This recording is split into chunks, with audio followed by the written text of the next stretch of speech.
this is a breather content for right now.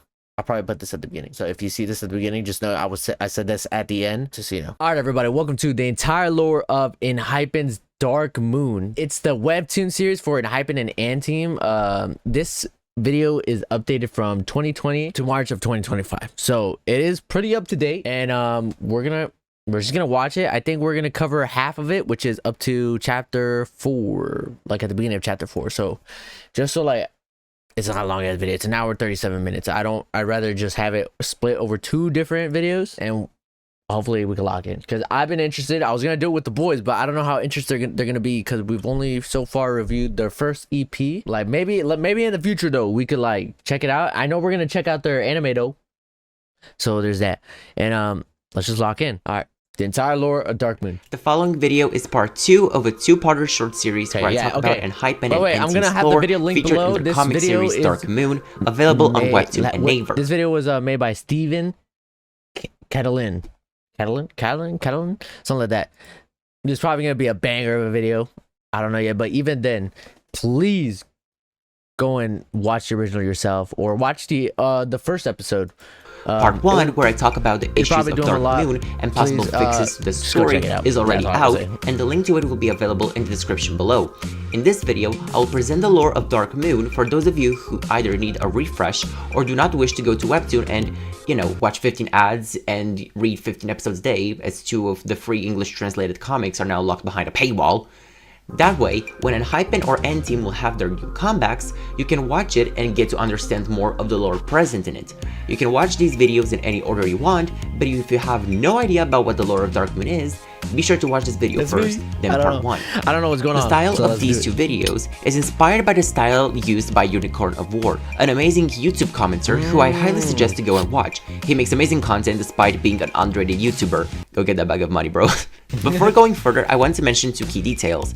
To make it easier to trace the character to the member and not get confused with whose name is who, I'll refer to the characters in this video by their member's name. This means Hyolive will become Hisung, Solon will become Sunghoon, Khan will become K, and so on. The second thing I wanted to mention is that we will reference only the Blood Altar, Grey City, and Children of Vanfield, as Blood of Vargar is now out in English, and its events can be summarized with the information we receive from the flashbacks in Blood Altar, and Witch of Yarasa and 2 Moons are not out as of the making of this video.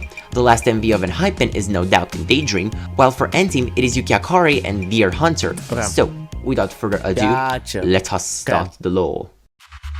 Chapter 1, the rise of the first vampire lord, 17th century. Okay, I'm ready to see what's up, vampires. The story starts in the 16th century in a kingdom far away called Ashaha.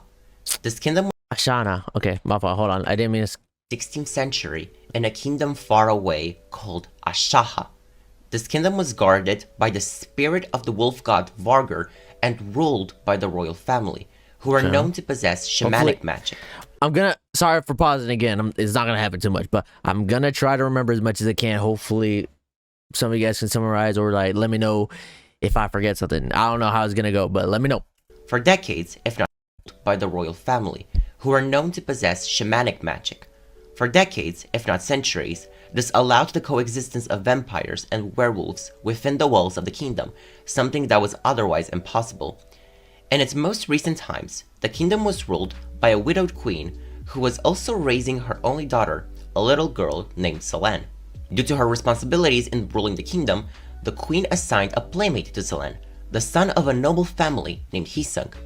The 2 became close friends, and over the years grew even closer. As time passed, the queen prepared Selene for her upcoming coronation, which would allow her to take over the kingdom. To ensure the princess's safety, a knight was chosen to be by her side at all times. Out of all the knights available and willing to serve the princess, even at the expense of their lives, 2 were considered. One was a very powerful knight with immense strength, but his arrogance was his greatest weakness, making him easily persuaded by evil forces. The other was not as skilled, but he was recognized by his unwavering loyalty and self-sacrifice for the greater good. The second knight, Hisung, was ultimately chosen to serve the princess and become her protector.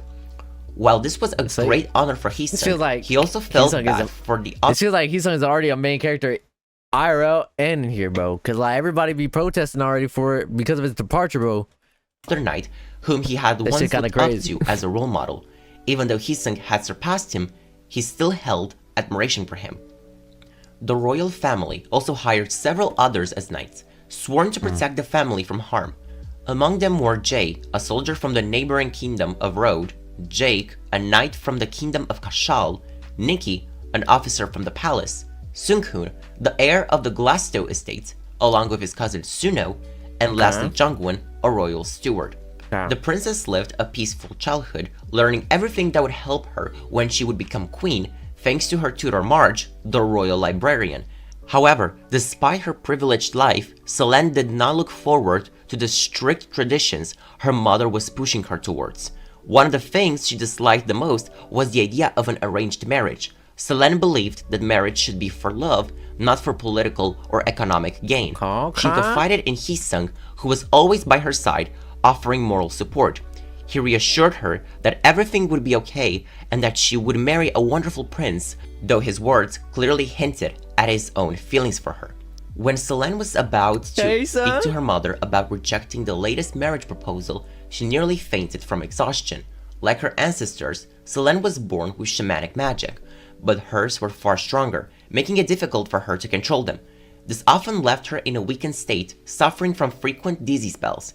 A few hours after rejecting the proposal from the neighboring kingdom, Selene encountered Chancellor Dardan, who was pleased to hear that she had refused the marriage. Dardan was known for his obsessive crush on Selene and frequently pursued her, disregarding her clear rejections and personal boundaries, assuming that her lack of affection towards him stemmed from his lower... Wait. I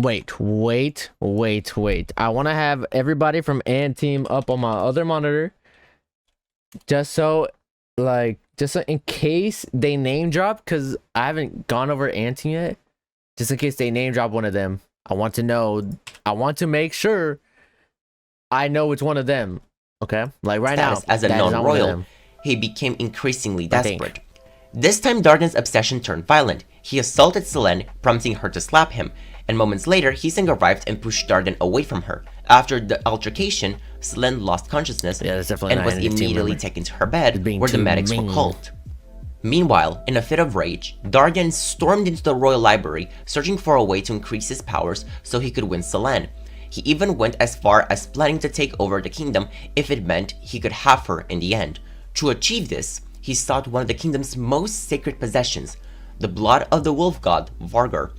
Just as he made this discovery, March entered the library and forced him to leave, as rumors of his suspicious behavior had already spread. Enraged, Dardan attacked March before fleeing, leading her to hide all the important documents to keep them from falling into the wrong hands. Back in Selene's bedroom, as she struggled with her shamanic powers, the queen realized that at this rate, Selene would not survive. Her powers were growing stronger with age, spiraling out of control. Desperate, the queen decided that the only thing that could save Selene was the blood of Vargar, which could help stabilize her powers. As Selene drank the blood, she had a vision of Vargar himself, who used his powers to aid her recovery. After this event, she no longer struggled with her abilities, and she became the first vampire lord to possess both shamanic powers and the power of the ancient wolf god. Unbeknown to them, Dardan had been spying on the event through the door. After everyone left, he drank the few remaining drops of Vargar's blood.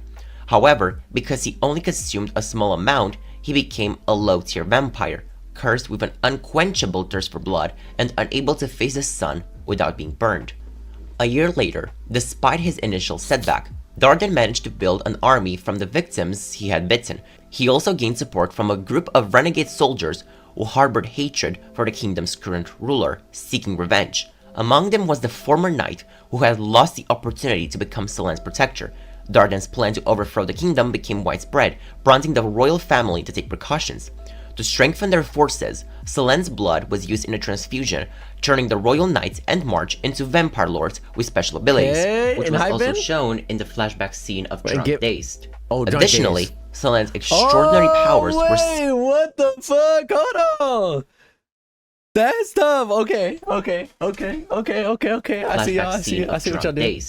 Additionally, Selene's extraordinary powers were sealed inside the blood altar, set to return to her once she completed her coronation. As battles broke out between the kingdom, supported by werewolves, and Dardan's army, the kingdom was outnumbered. Heesung faced the former knight who had turned against them and lost, vowing that the next time they will meet, he would not be defeated again. Meanwhile, Selene's mother fell gravely ill. On her deathbed, she urged Selene and March to go to the blood altar to complete the coronation so that Selene could inherit her full powers and protect the kingdom. At that moment, Dardan and his minions stormed the room, intending to kill everyone inside. March got gravely injured, and just as Dardan was about to strike Selene, he was ambushed by Heesung and the other knights. However, Dardan's powers allowed him to severely wound them. As he prepared to attack March once again, Selene teleported herself and March out of the castle. March begged Selene to complete the coronation, but Selene refused. She did not want to sacrifice everyone just to become queen. Instead, she made a final request. She planned to share her remaining powers with the knights, send them to the distant future, and asked March to watch over them until Selene's reincarnation, as she believed she would not survive the battle. As Dardan prepared to execute the fallen knights, Selene teleported back, confronting him. This gave Heesung the chance to stab Dardan from behind, and in retaliation, Dardan struck, but Selene jumped in front of the attack, taking a fatal blow. As she lay dying, she confessed her feelings for Heesung, hoping that in their next life, they could be more honest with each other. With her final breath, she transferred the rest of her powers to Heesung and the knights, sending them into the distant future through a glowing wormhole. Inside the wormhole, Jake reveals their uncertainty about what awaits them, which can be heard in Outro, the wormhole from Border Carnival. The boys experience the journey as a nightmare, shown in the flashback scenes of fever, chased by darkness they cannot escape. This is followed by intro whiteout from Dimension Dilemma. The wormhole transports them to the 19th century, where Jake describes their destination as a magical island filled with challenges through. Before long, they experience amnesia like everyone else and are reborn as infants. Once they arrived in the 19th century, March found them scattered across different orphanages worldwide and gathered them in one place, Vanfield House. Okay, hold on. This is getting good. Okay, I see. Okay, nah, this tough. What the fuck? Hold on. Okay, I'm not gonna lie. The one person I forgot is Marge. I don't know who that person is. I'm gonna assume it was the older woman next to Heesung. Maybe. I could be wrong. But my boy Heesung got Riz in the shit in the story too, bro. Damn, bro. They really made him the center of all this shit. Oh man. Like, how do you continue the storyline without him? I guess we'll see. The Vanfield House. So they're now in the future. We are in the answer dilemma era of music when it comes to the story, and they are in the future, 19th century. Lock in. Shout out the girls league, you feel me? The year is 1840. The Vanfield orphanage was a place inhabited only by teachers, servants, observers, the director Marge, and 7 boys. To create the illusion that the boys were normal, Marge decided to turn some of the more important staff members into vampires. Just like in other depictions in media, vampires were labeled as immortal creatures, and the same applied to Marge and the 7 young boys. Marge also required the boys to take pills that stalled their growth so they could remain at the orphanage for as long as possible. Frequent checkups were conducted by the staff, who monitored the boys' teeth and recorded their progress in reports. This can be seen in Given and Taken Korean version when the boys are lined up for checkups. Thanks to the comfortable environment and the staff's devotion. Sorry, I was talking over that part. Let me go back. Checkups. Thanks to the comfortable environment and the staff's devotion, the boys lived happily at the orphanage, in a similar fashion to that of Miss Peregrine's Home for Peculiar Children. Over the years, several people arrived at Vanfield, making the boys' otherwise mundane lives more entertaining. However, as time passed, they noticed that several members of the normal staff, those they had grown close to, began showing signs of illness. Eventually, these staff members would leave their positions at the orphanage, and the boys would never see them again. Due to the orphanage's nature, the boys had no idea that these people were actually growing older while they themselves remained unchanged. 50 years passed. Yes, you heard it correct. 50 years have passed. Yet the boys remained young and energetic, unaware of how the world outside was changing. To keep them engaged, the orphanage slowly introduced new activities and items. One of these activities was woodblock carving, which piqued Suno's interest. He would spend hours in the orphanage's workshop creating as many pieces of art as possible. One day, Nikki and Jungwon took some of Suno's woodblocks and started a small fire in the garden to cook potatoes. Yes, this is actually the reason why. Which enraged Suno. As payback, he forced Nikki and Jungwon to carve wood for him so he could complete his greatest masterpiece. During the activity, Jungwon accidentally cut himself, leaving the boys in awe. A staff member noticed and immediately took Jungwon inside to be bandaged. That evening, the boys observed that their usual pills had changed, now accompanied by a liquid medicine. Suspicious, Jake decided not to take the pills. Later that night, he experienced an intense craving for blood, and he approached Jungwon and asked if he could bite his finger and drink his blood, eventually allowing Jungwon to do the same. March soon discovered that some of the boys were building an immunity to the pills, though in reality Jake and Jungwon had simply stopped taking them and had begun drinking blood. In response, she ordered an increase in their dosage. The next morning, while playing in the garden, Jake and Jungwon decided to play with the ball. Suddenly, as Jake threw the ball, it burst into flames midair. Jungwon, startled, dodged the fireball and in an instant teleported into a tree, shocking everyone present. Jungwon was taken to the infirmary, where he learned that he had healed unusually quickly from his previous injury. Concerned about the boys' safety during playtime, the staff decided they would now be under constant supervision. The increased monitoring and pressure to take the medicine made life at Vanfield feel more suffocating. The boys were forbidden from expressing their emotions, Jungwon was not allowed to run anymore, and Suno started displaying erratic behavior, a stark contrast from his usual sunshine personality, which is also kind of why in Given and Taken, Suno, the IRL Suno, acts very depressed. Like, this is, I think, the reason why the boys' growing frustration eventually reached Heesung, who snapped at them, only to realize they hadn't actually spoken out loud.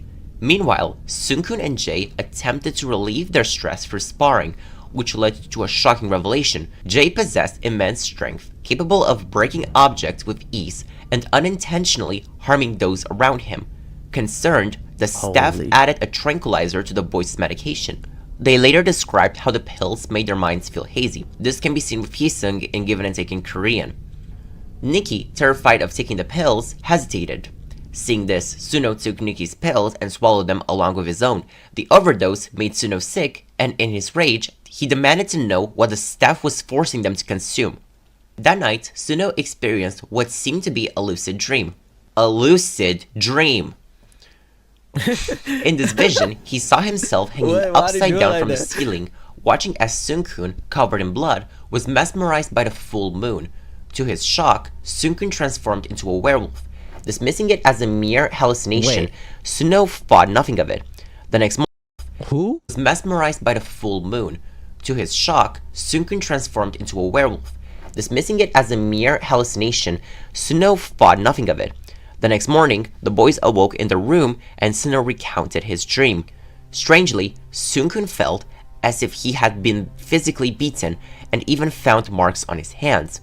Meanwhile, the orphanage was in turmoil over the sudden deaths of several staff members, allegedly attacked by a wolf.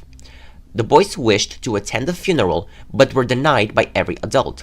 Determined, Heesung and Jungwon went directly to March to ask for permission, but instead, she punished them, locking them in a room until they learned to behave. While confined, they discovered a hidden passage inside their room, used by the staff to reach the lower levels of the orphanage. There, they uncovered experiment logs detailing their medication and dietary intake. Terrified, the boys began to suspect that they were being bred for a specific purpose. Choosing to remain silent about their discovery, they decided to stop consuming anything given to them by the staff, as their food was also drugged with the medicine. To their surprise, Jungwon and Heesung realized that despite not eating or drinking for days, they did not feel hungry or thirsty. They shared their findings with their brothers, and one by one, the boys stopped taking their medication. As a result, they gradually became sensitive to sunlight. As depicted in the flashback scene from Pendxng, one day, while playing outside, Nikki struggled to retrieve a ball that had rolled out from under the shade of a tree. Meanwhile, Marge frequently left the orphanage for so-called business trips, which were actually extermination missions. Alongside her vampire staff members, she hunted down low-tier vampires that ventured too close to Vanfield. Years passed and the boys grew into teenagers. During this time, they learned more about their powers. Heesun could read minds, Jay could create fire, Jungwon had super speed, Jay had super strength, and Jay could create fire. Jake could create fire. Jungwon had super speed. About their powers, Heesun could read minds, Jay could create fire, Jungwon had super speed, Jay had super strength, and Suno could stick to walls. Seungkun, however, feared his abilities as he was forced to transform into a wolf every full moon. It became a habit for him to isolate himself on those nights. Meanwhile, Nikki, the only one struggling to manifest his powers, felt increasingly disconnected from his brothers, feeling that they would leave him for being normal. Noticing Nikki's distress, Jake offered his blood just as he had done with Jungwon. This act awakened Nikki's shadow powers, which reacted to his emotions. Terrified, Nikki hid from his brothers, afraid they would see him as a monster. However, Seungkun found him, recognized his fear, and helped him embrace his abilities.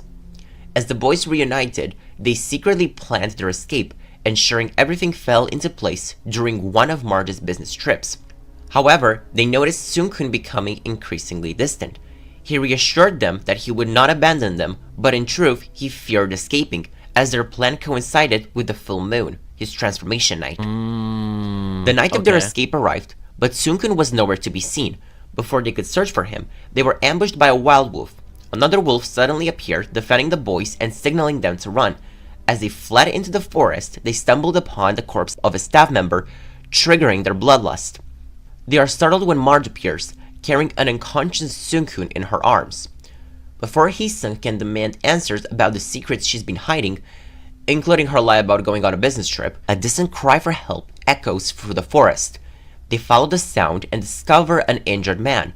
At Marge's command, the Vanfield staff rush to his aid. Just before she departs, she tells Heesun she cannot reveal the truth. Not yet. Marge has spent years trying to keep the boys safe, withholding the truth about their identities and purpose. However, this secrecy has forced her to become more closed off than she ever intended.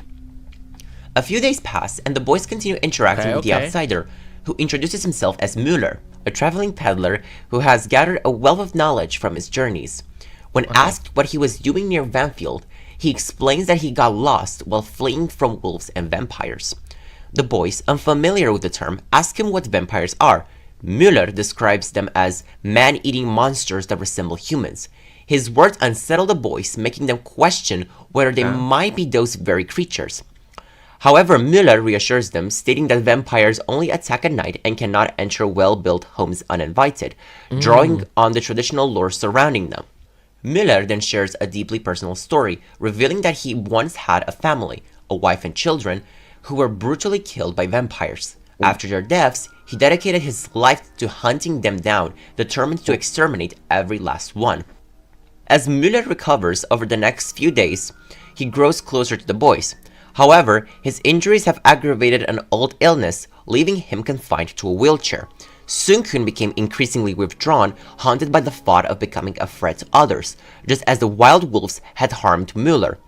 Suno notices something strange. Despite Seungkun's rapid healing, he decided to remain in the infirmary for 2 more days after returning from the forest. Concerned, Suno tries to check on him, only for Seungkun to shove him away in a panic. Unwilling to let Suno see the wolf fur still clinging to his clothes from his transformation, the shove sends Suno crashing to the floor, cutting his arm badly, but to their shock, the wounds heal almost instantly. Müller witnessed the miraculous recovery. Suspicious, he is sent back to his room, where a flashback reveals his true intentions. He had indeed lost his family to vampires, but when confronted by them, he had been too afraid to fight back. Instead, he begged for his life, and in return, he was spared, turned into a minion, and given a mission to locate a group of boys with special abilities and deliver them to Railgun, a former bar that has since become one of the many hideouts of vampires. In exchange, Müller was promised eternal life as a true vampire. Oh. Müller had first spotted Marge slaughtering a group of vampires, realizing she was protecting the very boys he had been ordered to find. As he attempted to get closer to the orphanage, he was attacked by wolves and low-rank vampires who mistook him for an enemy. That night, Müller sneaks out of the orphanage with a flare gun and ventures into the woods. He fires a signal to alert the vampires of his location, summoning them to attack Vanfield. Marge, who was already patrolling the forest with the staff, spots the flare and immediately senses the impending danger. The next day, the boys continue plotting their escape, growing increasingly suspicious when they realize Müller has disappeared. They question the Vanfield staff, but no one is willing to answer. Determined to find the truth, they set out to search the orphanage's hunting cabin, hidden deep in the woods. Upon reaching the cabin, they discover a horrifying sight. Müller, bloodied and beaten, surrounded by Marge and the Vanfield staff. Horrified, the boys attempt to free him, but before they can, the low-tier vampires arrive. In a desperate move, Müller betrays them, revealing their location to the vampires. In response, Marge shoves Müller into the horde. The vampires tear him apart, buying the boys just enough time to flee back to the orphanage. But as they escape, Marge realizes the truth. Her actions have turned the boys against her. Back at the orphanage, chaos erupts as the vampires break in. There goes that theory that basically vampires cannot enter well-built houses. Nope. The boys fight desperately to defend themselves. Realizing that the orphanage is no longer safe, they decide to flee. But Hee-sung suddenly collapses, overwhelmed by the flood of emotions and thoughts invading his mind. Meanwhile, Nikki, in a surge of instinct, unleashes his shadow powers, striking down a vampire before stabbing it through the heart. In the frenzy, his attack also lands on Marge, who had been trying to hold the creature back. As the boys regain control over their emotions, their abilities fully awaken, allowing them to wield their powers without restraint. In a decisive move, Jake sets the orphanage ablaze, ensuring that the vampires are trapped inside. Inside the burning orphanage, Marge watches as the boys disappear into the night. With sorrow in her eyes, she whispers an apology to the boys, to Selene, and to herself for failing to protect them the way she was meant to. As the flames consume Vanfield, the boys leave behind the only home they have ever known, which can be seen in Tame Dash Japanese version and the first quarter of Fatal Trouble. The boys start to wander through the woods, embracing their long-awaited freedom, yet unsure of what comes next. As revealed in Outro Cross the Line from Border Day 1 and Intro the Invitation from Border Carnival, although lost and afraid, they vow to stay together, because in this world, they can only trust each other. As shown in Let Me In from Border Day 1, they make several attempts to coexist with humans, only to face rejection time and time again. People fear them for what they are, deepening the boys' sense of isolation. Finally, as shown in Interlude Question from Dimension Dilemma, their journey leaves them questioning their place in the world, drifting without a purpose. Oh shit, wait, okay. So damn, okay, so then they go solo. Okay, so what I did with the Sin Vanish, right, is I looked into the lore while I was listening to the album. I was like, you know, paying attention. So I'm gonna assume now that the girl is later found and she is traveling around with Hee-sung and then the guys, because I remember there being like the witness statements. It's all about a guy and a girl. So I'm gonna assume Hee-sung and Selene eventually find each other, and they kind of like maybe are in love at this point, or like, or somewhere along the lines. So like things are going good. Who knows when that takes place though? Probably like, obviously it's like after like the 20th century. But like, okay, I see the vision. Now I need to know when Anteam comes in, because all I've seen is ENHYPEN, and like I swear I thought Anteam was like wolves. But like Sung-hoon is also a wolf, if I'm not mistaken. Right? Like Sung-hoon is the one that turns into, I don't think it's Nikki. I think Nikki, something else is Nikki. Maybe it's because I think it was Nikki was unable to turn or to use his powers, I'm pretty sure. I might be wrong. Correct me if I'm wrong. But and then Sung-hoon is a wolf. Is able to transform into a wolf, and he saved them at that point. Okay, I'm getting it. I think I'm getting it. Yo, RP my girl Mars. Happy. Alright, the romance untold. This section goes into 41. So it's good. It's a long section. A couple of years have passed. The Second year long section. is 1920. The Okay. boys move into a grand mansion owned by a woman named Veronica, who agrees to hide them from the outside world. However, her relatives covet her wealth, and after a bitter dispute over her property, Veronica is poisoned. Why am I laughing? Upon her death, it is revealed that she secretly changed her will, leaving all her possessions to the boys. With nowhere else to go, they withdraw from society, isolating themselves within the mansion's walls. Over time, the solitude begins to take its toll. Hisung ceases to speak aloud, relying entirely on telepathic communication. Suno grows increasingly unstable. The once warm connection between the brothers starts to wither. Only Jake remains unaffected, watching in quiet horror as his family becomes distant, cold, and attached. Jake finds solace in an unexpected romance. He meets a girl named Barbara. Though their first encounter is less than ideal, she mistakes him for a goat thief. Over time, the misunderstanding fades, and the two grow close. Barbara believes Jake is the son of a wealthy man recovering from an illness that makes his hands perpetually cold. She fears that once he is healed, he will leave town forever. Hoping to make lasting memories with him, she invites Jake to the upcoming Halloween party. Meanwhile, a little girl named Sophie, running away from home, stumbles upon the boys' mansion. Initially, they try to send her away, fearing that their nature as vampires will put her in danger. However, Suno insists on letting her stay, commenting how the atmosphere of the group has warmed up since she arrived. Despite their reservations, the boys slowly begin to care for her, treating her like a younger sister, especially Suno and Sunghoon. Elsewhere, Barbara prepares to leave town to meet Jake, but crosses paths with Matthew, the sheriff's nephew and an employee at her family's salon. Matthew has been obsessed with Barbara since she was a child, relentlessly pursuing her despite her constant rejections. Basically an alternate version of Darden and Solen. His desperation leads him to associate with the mafia, but after a failed deal, he is left with a broken leg, forcing him to walk with a cane. Barbara's family salon is also struggling. Liquor suppliers have raised their prices, making it difficult to keep the business afloat. One night, Matthew is approached with an opportunity. Someone is willing to pay a large sum of money if he can bring Sophie back. Unaware of the danger, Barbara meets Jake, who gives her a gift, a green bow. Touched by the gesture, she kisses him on the cheek before heading home.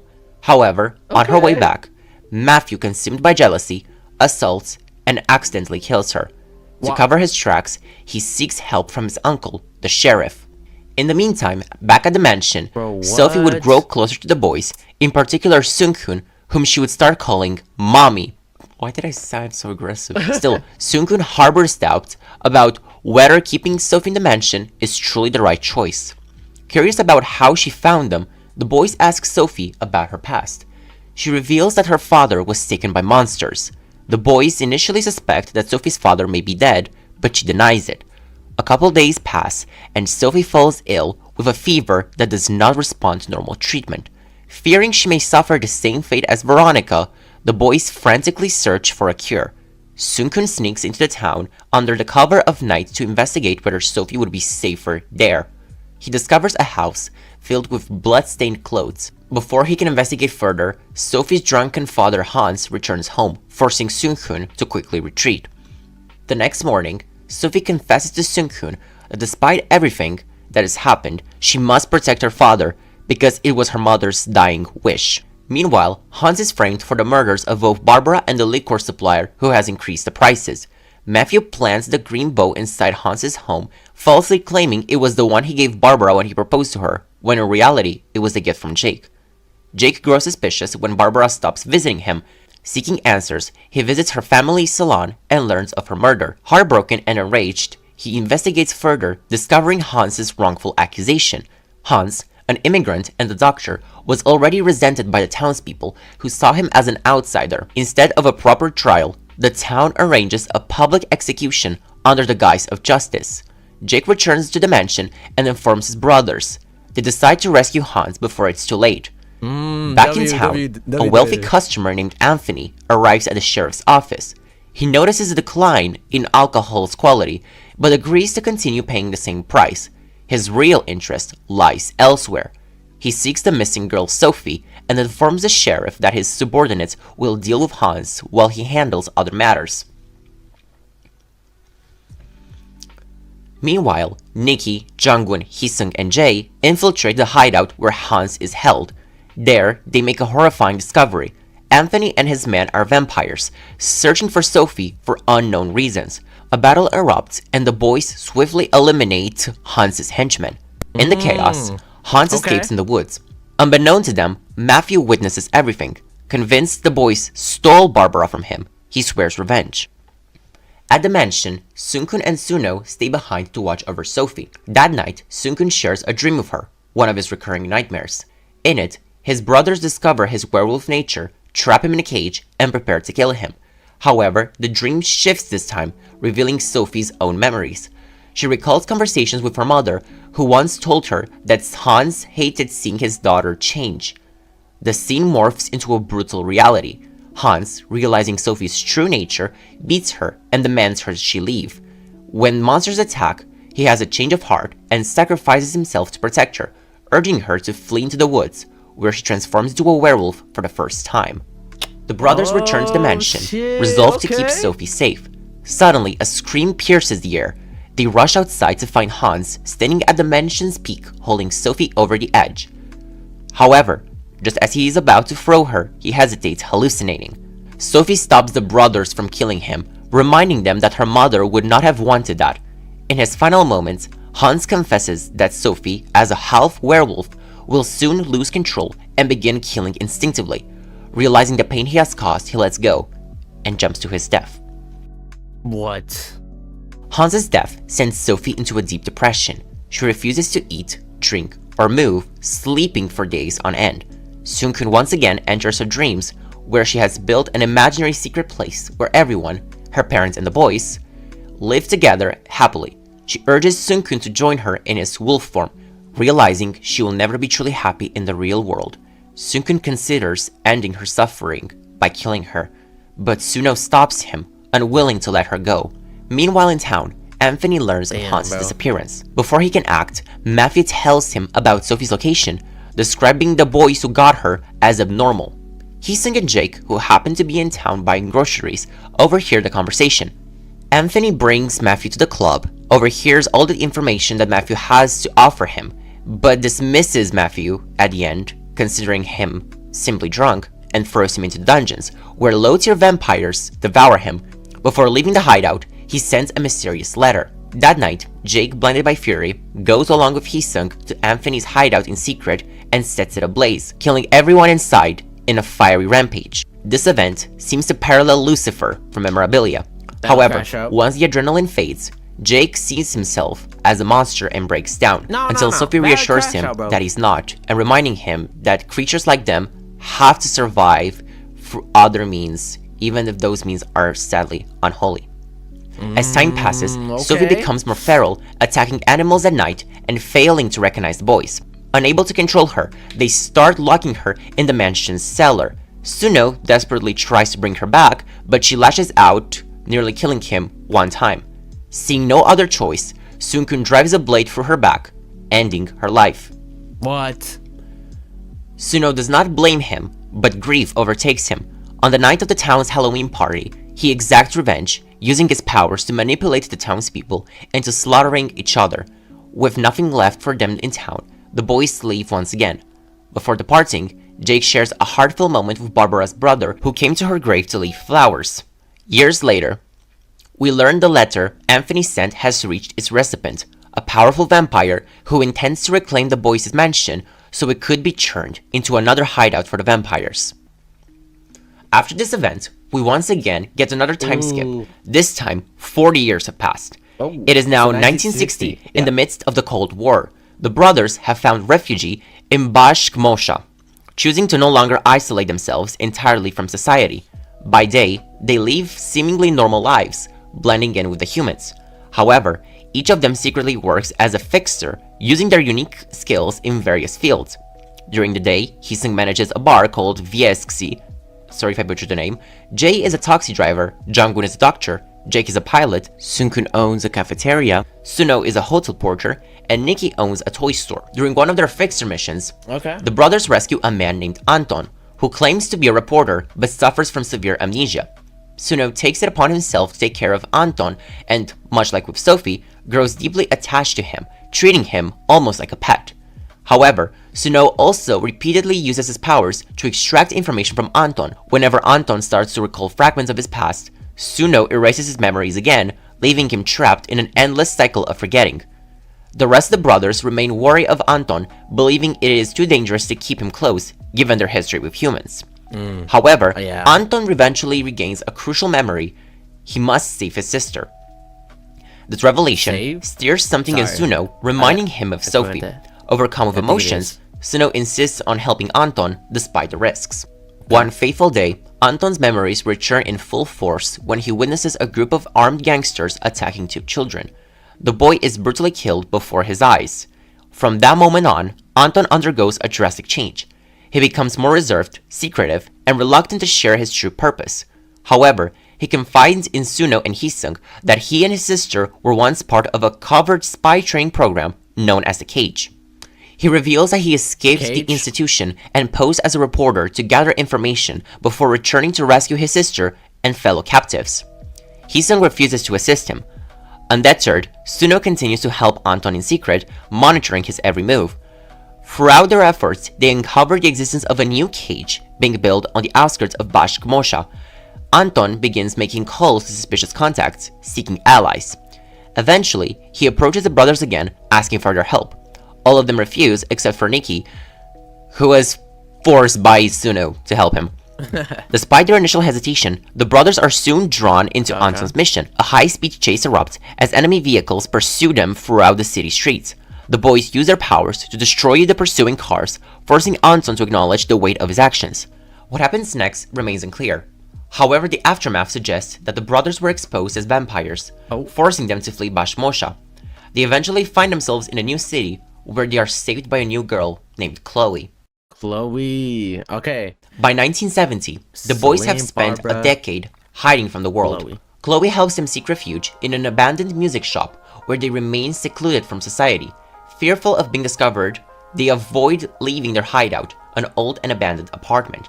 However, Chloe becomes their source of comfort, using music to bring them back together. Inspired by her, the brothers begin writing songs, some even dedicated to her. Chloe records them using a camera, storing the videos on cassette tapes. Over time, they amass hundreds of recordings. Among them, one song written by Sunkun stands out, Only If You Say Yes, with the alternate title, EXO. Years pass, and their love for... That's tough, okay. So, XO is a song written for Chloe, or about Chloe. Now, hold on, that's tough. That's a great way to actually tie up, like, the lore. Oh, man. The Great Cities Run, we get to Anthem?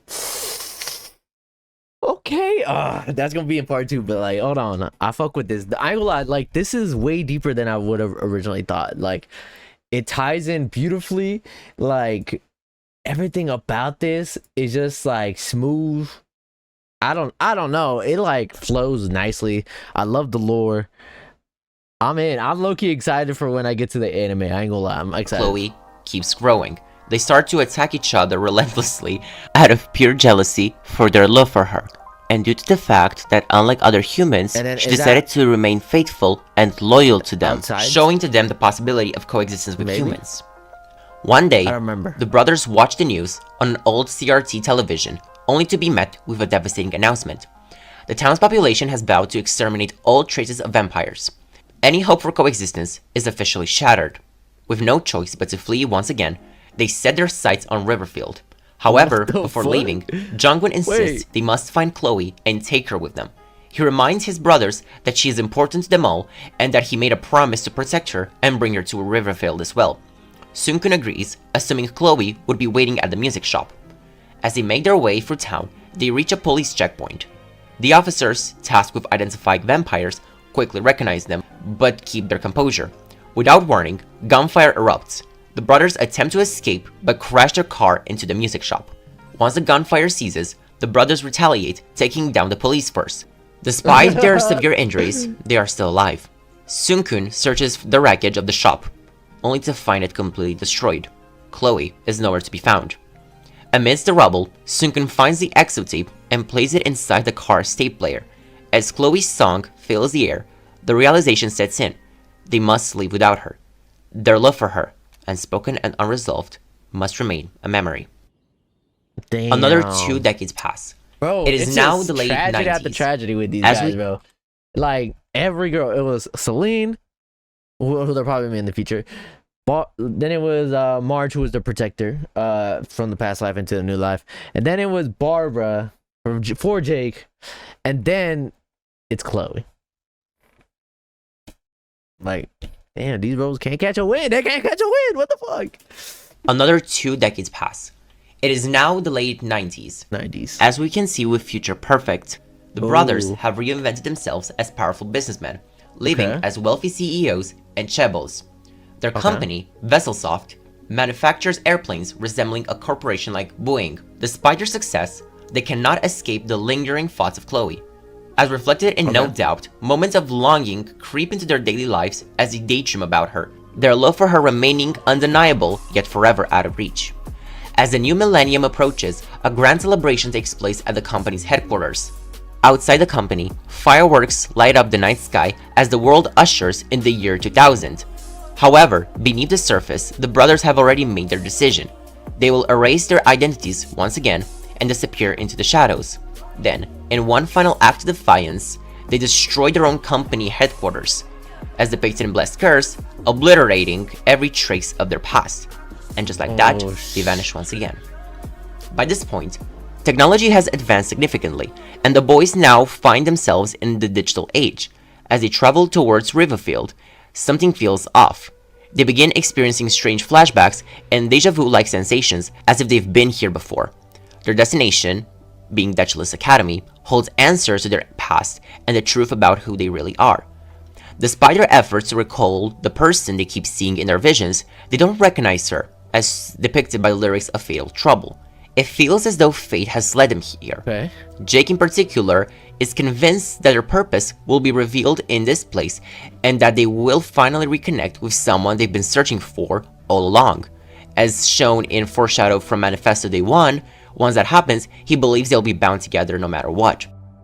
Upon arriving in Riverfield, the boys decide to enroll at Duchess Academy, a school where classes are held exclusively at night. Now, this is actually something different from the webtoon and the Wattpad version, but we're going with the webtoon version because it's easier to talk about this.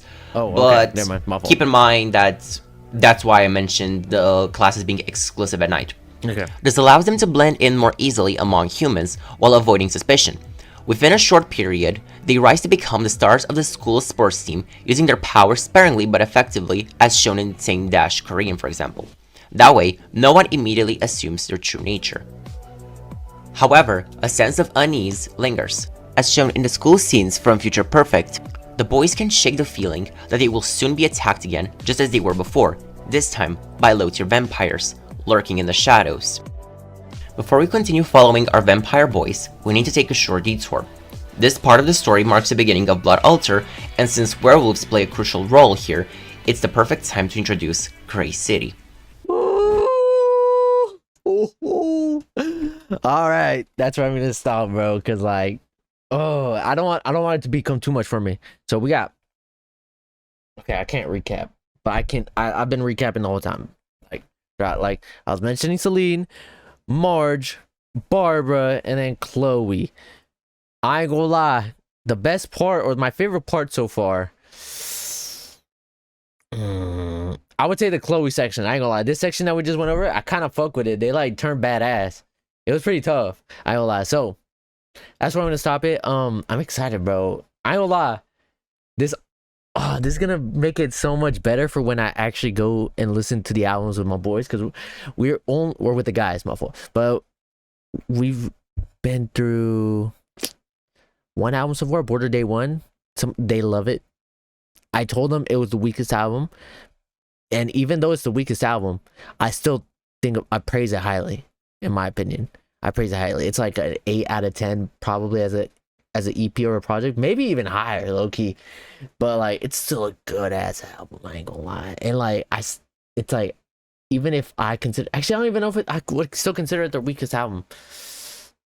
There's probably something out there I like less, but like, it's still like, it's still a good ass album, man. Okay, well, now I can like explain it to them as we go and like point out stuff when we're this is a good thing that I'm doing right now. I ain't gonna lie. Hopefully you guys enjoy this. Hopefully you guys are ready for part 2. Hopefully it won't definitely won't take too long because I'm doing this solo and I have all the time in the world, or I could do it on my own time, all the time in the world. I could do it on my own time. So I'll see you guys then. More ENHYPEN content coming soon, but thank you guys for watching. I'll see you guys part 2 and the next ENHYPEN content. I don't know when, but once we're a few albums in, I'll drop it like as a trilogy or something, and then I'll drop 3 albums or something. You'll see. You'll know when it knows. More ENHYPEN content though. See you guys.